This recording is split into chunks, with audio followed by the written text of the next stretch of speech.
Academia के platform से आज हम आपको 5 ऐसे लो फ्रीक्वेंसी वर्ड सिखाने जा रहे हैं जिससे कि आपके लिखने और बोलने की सलाहियत बढ़ जाएगी। अच्छा, ख़ास बात यह है इसकी कि इसके अंदर क्रैमिंग किसी किस्म की नहीं है। हम साइंटिफिकली, निमोनिकली या एनाटॉमिकली आपको वो वर्ड्स मेमोराइज़ करवाएंगे ताकि वो परमानेंटली आपके जहन का हिस्सा बन जाए हमेशा हमेशा के लिए। तो आइए देखते हैं कि वो वर्ड्स क्या हैं। सबसे पहला वर्ड एंटीडिलुवियन, दूसरा क्लैंडेस्टिन, उसके बाद रिमॉर्स, बेम्यूज़ और प्रीटेक्स्ट। तो चलते हैं सबसे पहले वर्ड एंटीडिलुवियन की तरफ। एंटीडिलुवियन का मतलब होता है ओल्ड, रादर वेरी ओल्ड।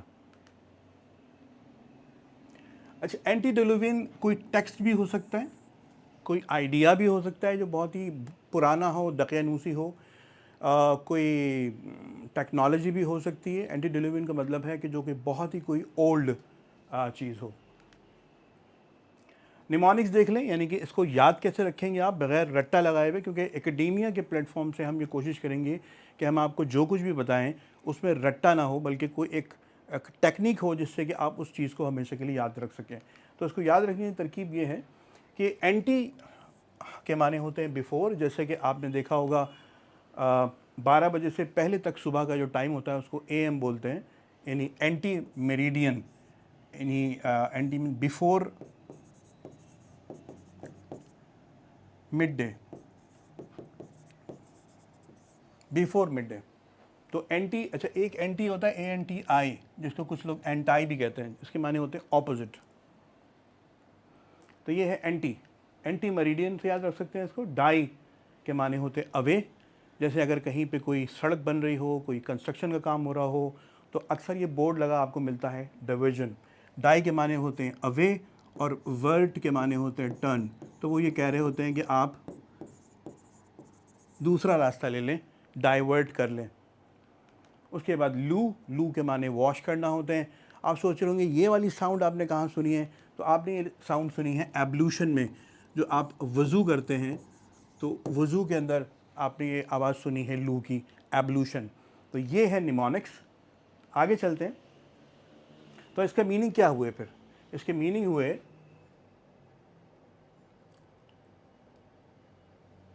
जी, इसके मीनिंग हुए before the wash away. Before the wash away क्या मतलब? नूह अलैहिस्सलाम की तरफ इशारा किया जा रहा है। नूह अलैहिस्सलाम को नूह भी इसलिए कहा जाता है कि वो 950 साल तक अपनी कौम को समझाते रहे और काफ़ी गिरियाजारी करते थे, बहुत रोते थे। तो बहुत ज़्यादा रोने को नूह कहा जाता है। उसी से लफ्ज़ नोहा भी बना है, जो अक्सर आपने सुना होगा। नोहा मुहर्रम के महीनों में नोहा पढ़ा जाता है। 5000 साल पहले नूह अलैहिस्सलाम थे। तो ये उनके तूफ़ान की तरफ इशारा किया जा रहा है। तो ज़ाहिर सी बात है ये बहुत ही कुछ पुरानी बात है, तो लिहाजा इससे एंटीडिलुवियन का मतलब निकलता है वेरी वेरी ओल्ड। दूसरे वर्ड की तरफ चलते हैं, क्लैंडेस्टिन। क्लैंडेस्टिन की मैंने बहुत कोशिश की, कोई ख़ास ऐसी कोई टेक्निक मुझे नहीं मिली। तो फिर आपके कानों का इस्तेमाल करते हुए एक टेक्निक मैंने बनाई है, आप उसको देखें, यकीनन आप अप्रिशिएट करेंगे। क्लैंडेस्टिन कोई भी चीज़ जो सीक्रेट हो, हिडन हो, जैसे कि कोई क्लैंडेस्टिन लव अफेयर हो, जैसा कि क्लैंडेस्टिन मीटिंग हो, कोई क्लैंडेस्टिन कोई भी अफेयर हो जो क्लैंडेस्टिन हो, हिडन हो। तो क्लैंडेस्टिन के माने आप समझ सकते हैं हिडन।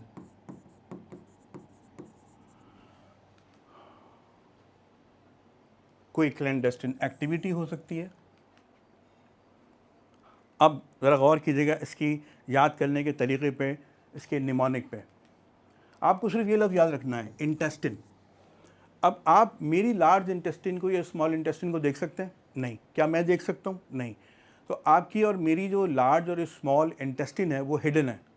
तो इसकी जो आवाज़ है इंटेस्टिन, क्लैंडेस्टिन, तो दोनों की जो साउंड्स हैं वो ऑलमोस्ट मिलती जुलती हैं। तो आप इंटेस्टिन के वर्ड से इसको एसोसिएट कर लें और उसके बाद फिर आप क्लैंडेस्टिन को, बिल्कुल जैसे कि ये हिडन है, इसी तरीके से इसके मीनिंग भी हिडन होते हैं, तो आप इसको याद कर सकते हैं। तो ये फैब्रिकेशन है, मैंने एक स्टोरी बनाई है, उम्मीद है आपको पसंद आई है और याद रहेगी।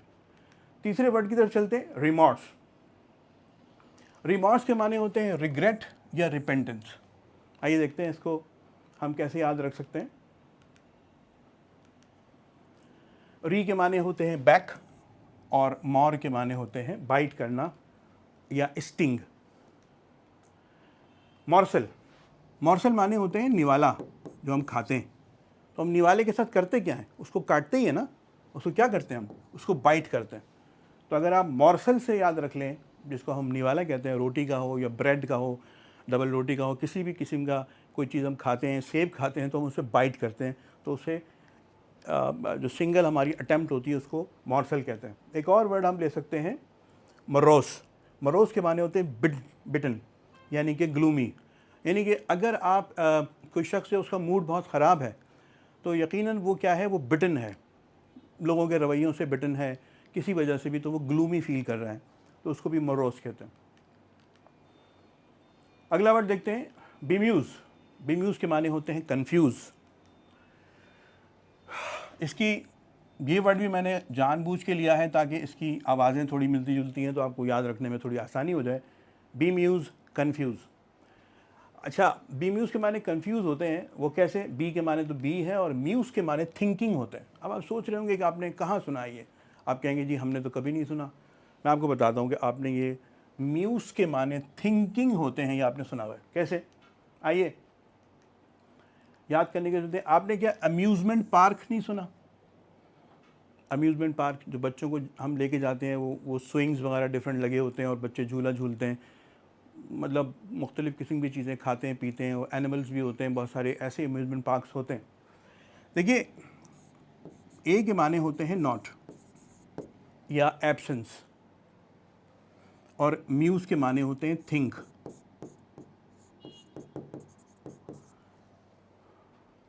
तो अम्यूज़ के माने हो गए कि आप वहाँ जाके सोचते नहीं हैं, किसी किस्म की फ़िक्र लेके वहाँ आप नहीं जानते, वहाँ जाते हैं आप सिर्फ इंजॉय करने के लिए। तो क्योंकि वहाँ जाके आपका सोचने का अमल, कौन सा सोचने का अमल कि भाई पैसे कहाँ से आएंगे, ये प्रॉब्लम कैसे सॉल्व होगा, तो अपने प्रॉब्लम्स को से जान छुड़ाने के लिए वहाँ आप जाते हैं, तो वो अम्यूज़मेंट पार्क होता है, मीन्स नॉट थिंकिंग पार्क। यहाँ पे आप सोचने नहीं जाते, वहाँ पे कोई आप मुराक़बा करने के लिए या मेडिटेशन के लिए या आप अपने किसी प्रॉब्लम के रेजोल्यूशन के बारे में सोचने के लिए नहीं जाते, आप इंजॉय करने जाते हैं। तो अम्यूज़मेंट पार्क से आप इसको याद रख सकते हैं। म्यूज़ के माने वही थिंकिंग। और म्यूज़ियम, अच्छा म्यूज़ियम भी ऐसी जगह है जहाँ पे जाके आप क्या करते हैं, हिस्ट्री को पढ़ते हैं, सोचते हैं, फ़िक्र करते हैं। वहाँ पे इंजॉय करने तो कम जा रहे होते हैं और आप वहाँ पे सोचने के लिए ज़्यादा जा रहे होते हैं। तो ये बी म्यूज़ हो गया। उसके बाद आता है प्री टेक्स्ट।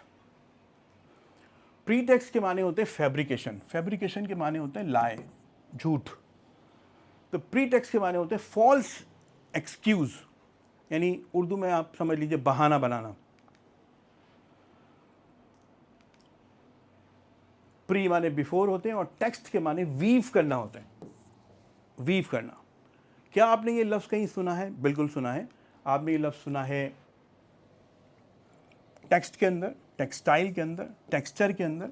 अब देखिए, जो टेक्स्ट है जो हम व्हाट्सएप पे टाइप करते हैं, फेसबुक पे टाइप करते हैं, जो हम लिखते हैं, बेसिकली हम क्या कर रहे होते हैं, हम वीव कर रहे होते हैं अपनी थॉट्स को उन अल्फाजों के गिर्द, अपनी थॉट्स को वीव करके प्रेजेंट कर रहे होते हैं, इसलिए उसको टेक्स्ट बोलते हैं।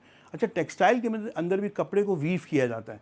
उसके बाद टेक्सचर और फिर ये कॉन्टेक्स्ट। अब कॉन्टेक्स्ट के माने बड़े खूबसूरत हैं, आप चाहें तो नोट कर लिए। Fabric of information surrounded by the text is called context. तो आप अगर टेक्सटाइल को, टेक्स्ट को, टेक्सचर को और कॉन्टेक्स्ट को जहन में रखते हैं तो आप प्री टेक्स्ट यानी बहाना, जिसे आप कहते हैं बहाना, तो ये है बहाना, बहाना बनाना। आइए देखते हैं, जो हमने वर्ड सीखे हैं उनसे एक पैराग्राफ बना लेते हैं। अब पैराग्राफ क्या है? इन एन एंटीडिलुवियन विलेज, यानी कि बहुत किसी पुराने गांव में क्लैंडेस्टिन मीटिंग, यानी कि एक ऐसी मीटिंग जो बड़ी सीक्रेट थी, unfolded under the moonlight, one man filled with remorse, एक आदमी जो कि रिपेंटेंस यानी पछतावे से भरा हुआ था, यूज द प्रीटेक्स्ट, उसने एक फैब्रिकेशन का सहारा लिया, यानी उसने एक बहाने का सहारा लिया, of gathering herbs to join. He felt bemused, he felt confused, तो देख रहे हैं आप, ये जो हमने 5 वर्ड सीखे हैं, इस पैराग्राफ के ज़रिए से आप उसको और मज़ीद याद रख सकते हैं। अगर आपको ये मुख्तसर सी वीडियो अच्छी लगी है तो आप हमारे चैनल एकेडेमिया को लाइक करें, सब्सक्राइब करें, शेयर करें। Thank you very much.